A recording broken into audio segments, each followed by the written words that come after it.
Today's topic is limit. Limit basically क्या होती है कि वो अप्रोच तो करती है एल तक, पर एग्जैक्टली एल के इक्वल नहीं होती है। ठीक है, लिमिट का मतलब ये कि अप्रोचिंग टू एल एग्जिस्ट तब करती है जब left hand limit and right hand limit क्या हो आपस में equal.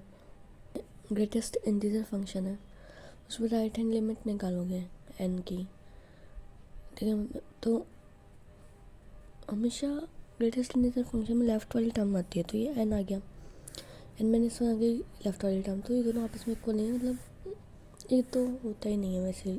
Does not exist limit this function है। सिग्नम फंक्शन की आप देखोगे 0 प्लस में 1 होता है, 0 माइनस में -1, तो ये लिमिट भी एग्जिस्ट नहीं कर रही। इस तरह लिमिट tan इनवर्स 1/x की left hand limit -π/2 right hand limit π/2, तो ये भी एग्जिस्ट नहीं कर रही है। ठीक है, और tan इनवर्स x की वैल्यू की π/2 सिग्नम फंक्शन में भी एग्जिस्ट नहीं करती है x = 1 पे। एक होता है डायरेक्ट सब्स्टिट्यूशन मेथड, इसमें क्या है, लिमिट डायरेक्ट डाल दो, आंसर निकाल लो, है ना, अगर कुछ भी ज़ीरो ना हो। तो फैक्टराइजेशन मेथड है कि फैक्टर्स को काट के फिर सॉल्व कर लो। तो जैसे 1 - sin 2x का अपन डायरेक्टली लिख सकते हैं sin x - cos x square x का होल स्क्वायर। इस तरह से इसको काट कूट के कर लो, अंदर इसका आंसर 1/4 आएगा। अंडर रूट वाले टर्म्स में क्या करते हैं, रैशनलाइजेशन मेथड लगाते हैं, इसका ऊपर नीचे रैशनलाइज करके आंसर निकाल लेंगे। बेसिकली इस क्वेश्चन का आंसर आएगा 0.2√2। स्टैंडर्ड लिमिट्स में होती है, पहले तो बाइनोमियल एक्सप्रेशन को कैसे सॉल्व करते हैं वो देख लो। यहाँ पे जो x की वैल्यू <<1 है, तो उस केस के लिए फॉर्मूला क्या रहता है, 1 + x की power n = 1 + nx n -1 factorial 2x square n -1 n -2 factorial 3x³।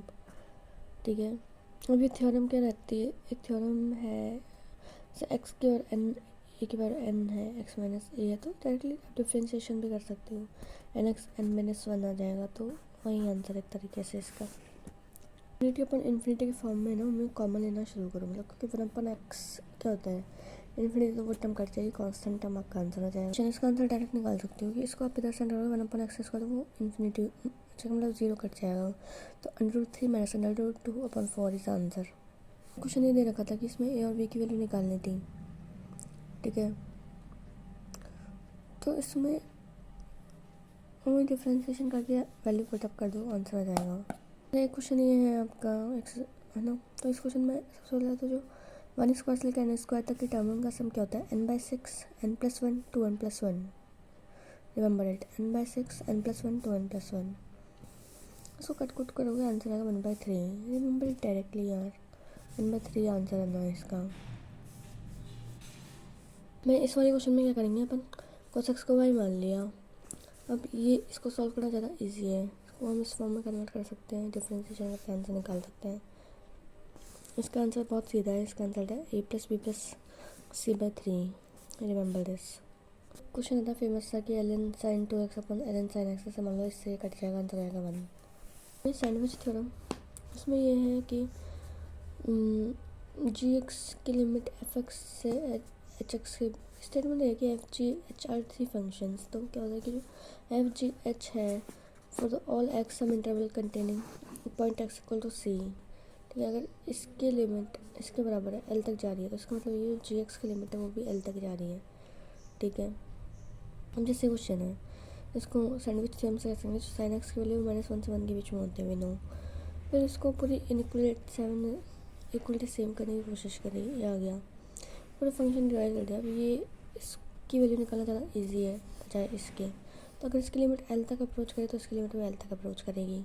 Answer निकाल लिया इसका मैंने, ये वाला बहुत फेमस क्वेश्चन होता है, ग्रेटेस्ट इंटीजर का क्वेश्चन है, x + 2x + nx n² ये सब किसके बराबर। अब हमें पता है कि जो nx है ग्रेटेस्ट इंटीजर, वो किसके बराबर होगा, तो nx से और nx - 1 के बराबर होगा।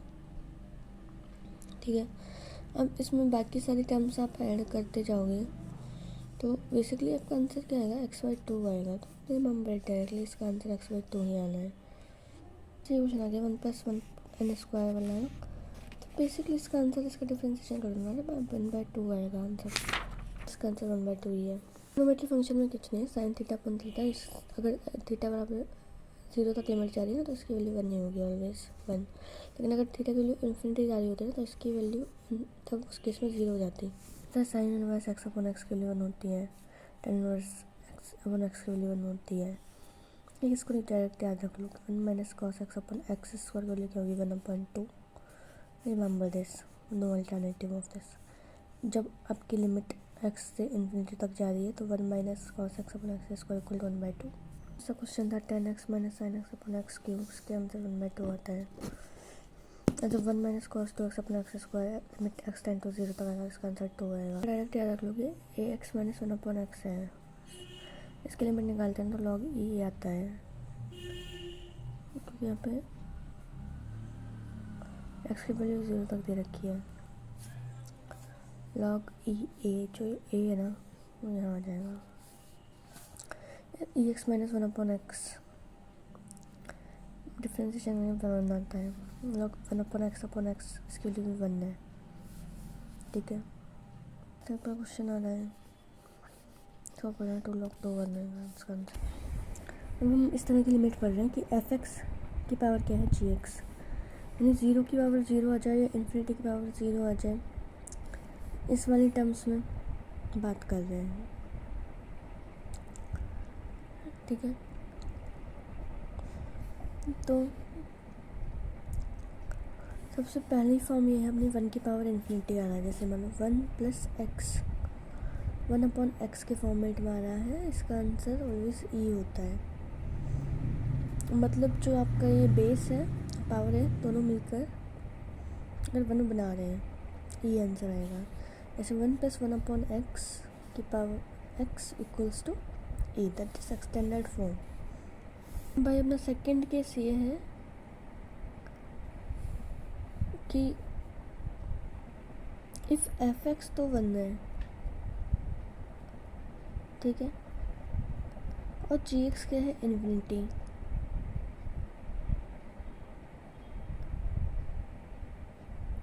ओके। तो उस केस में हमें कुछ नहीं करना, इसको इस फॉर्मेट में चेंज कर लो।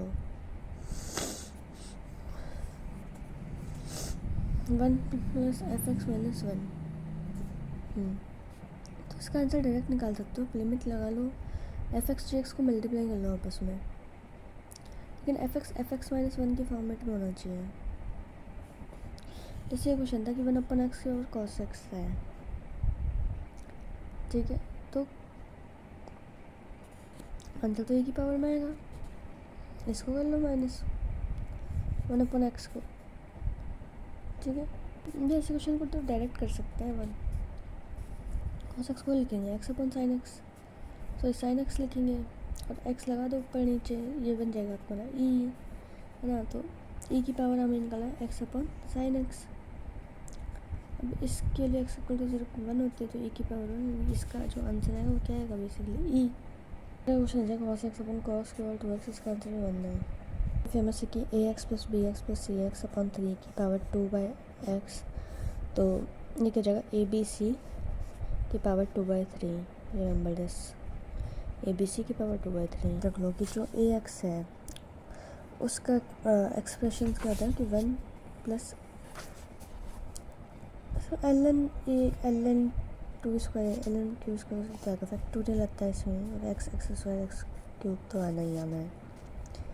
ई एक्स का बहुत सबसे इजी एक्सपोनेंशियल ई एक्स का 1 से स्टार्ट होता है, एक्स एक्स स्क्वायर में जाता है 1 फैक्टोरियल 2 फैक्टोरियल 3 फैक्टोरियल तक जाएगा। एल 1 प्लस एक्स में 1 नहीं आता क्योंकि 1 ऑलरेडी है, तो साइन आएंगे अल्टरनेटिव, क्योंकि एक्सपोनेंशियल वाले में साइन सेम आते हैं, लॉग वाले में साइन अपोजिट आता है। एक्स वैल्यू -1 से 1 पे एग्जिस्ट कर रही है, ऐसे साइन एक्स है, इसका एक्सपेंशन क्या है कि x minus x cube by सारे odd terms with factorial and opposite sines, cos x सारे इवन टर्म्स, स्टार्ट होता है 1 से, ऑपोजिट साइन। 10x में फैक्टोरियल नहीं आता, ठीक है, odd terms x plus x cube bye 3, और सारी टर्म्स एडिशन में नहीं खाली। एक थर्ड टर्म इसकी याद रख सकते हो, 2x की पावर 5/15, क्योंकि जो tan इनवर्स x है वो टर्म नेगेटिव में आती है, ओरिजिनल टेन पॉजिटिव में है, टेन इनवर्स नेगेटिव है तो नेगेटिव आ गया। इधर भी फैक्टोरियल नहीं आता है ना, पर इधर जो थर्ड टर्म है वो कम्प्लीटली और है। फिर यहाँ पे साइन इनवर्स एक्स की बात करें तो साइन इनवर्स एक्स और सेक इनवर्स एक्स में दोनों में क्या है, पॉजिटिव टर्म्स, ठीक है। एंड बट और ओके एक्स, ठीक है।